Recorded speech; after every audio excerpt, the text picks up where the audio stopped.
Salepur block Gangeshwar Mahadev और कलाग्नि महादेव पीठ में जागर यात्रा और शिवरात्रि उपलक्षे श्रद्धा व्यापक समागम होइछि। महानदी चित्रतुला दीपांचल पुरातन प्रसिद्ध शैवपीठ अनंतेश्वर पीठ में शिवरात्रि जागर यात्रा अनुष्ठित होइछि। श्रद्धालु माने तथा व्रतधारी महिला माने शिव उपासना निमंते जोग देइछन्ति। सहस्राधिक भक्त जोग देइथिबारु श्रृंखलित परिचालना निमंते मंदिर परिचालना कमिटी पक्षरु व्यापक बंदोबस्त करा जाइछि। जागर यात्रा उपलक्षे श्रद्धालु भक्त तथा साधारणकर गहली देखा मिली। चलित वर्ष कौन कटकणा नथिबारु जात्रारे किणाबिका निमंते विभिन्न दुकान बजार मान बसिथिबा देखा मिली।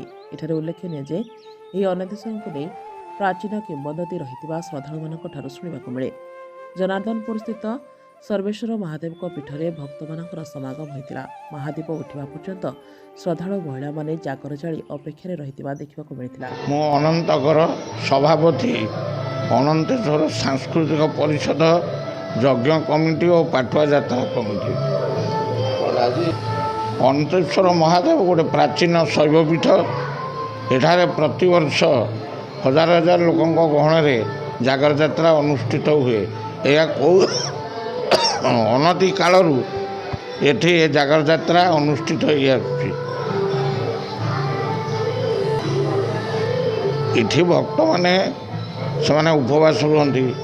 उपवास रही से आसी एठी जागर यात्रा रे भाग नियंती एवं रात्रि महादीप उठिबा परे सेमानंकर जो उपवास भग्न करी सेमाने प्रसाद पणा सेवन करी सेमाने घर को जाती।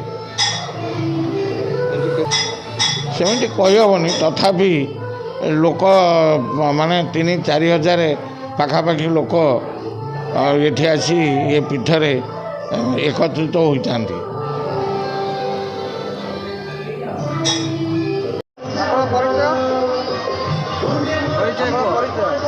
मु अंतेश्वर मंदिर सेवक।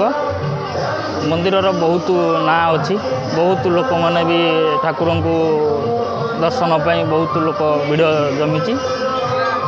ये तो 1800 ख्रीष्टाब्दर मंदिर आपको कई कहींपारे केते कौन आगु को ये हम बहुत भलरे चली। लोक 10,000 भाया लोक होती।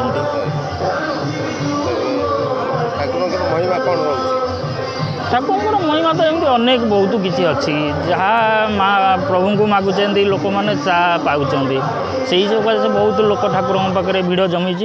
ठाकुर महिमा यही कारण ये चली। मो ना प्रशांत कुमार सेठी। आमर जनार्दनपुर नाम पंचायत किंतु आमर कलमश्री जो आमर अंतेश्वर महादेव मंदिर अच्छे ये बहुत पुराना मंदिर। ये बहु वर्षरू यहाँ मो जन्म है दिन मुझे देखुची किंतु अति बहुत बड़ आश्चर्य कथा ये मंदिर महात्मा बहुत बहुत भल आउ जेकोसी मानसिक ये कराए ये पूर्ण है। किंतु मुख्य जिनस हूँ जेकोसी जी मानसिक कथा ये पाती ये आसिले बहुत ये हूँ सब आसिया मन समस्त कुंठाव किसी करें सब लोग आसिया चाहूँगी। ये मंदिर जिते वर्ष हेल्ले भी लोक आसुँच सब मानसिक सब पूर्ण। मु निहत क्यों 30 वर्ष है आसूँ किंतु सब ठाकुर महात्म्य सब मानसिक सब जेकोसी जहाँ कले भी पूर्ण होता है किसी असुविधा ना। ठाकुर बहुत लोक समागम हुंती।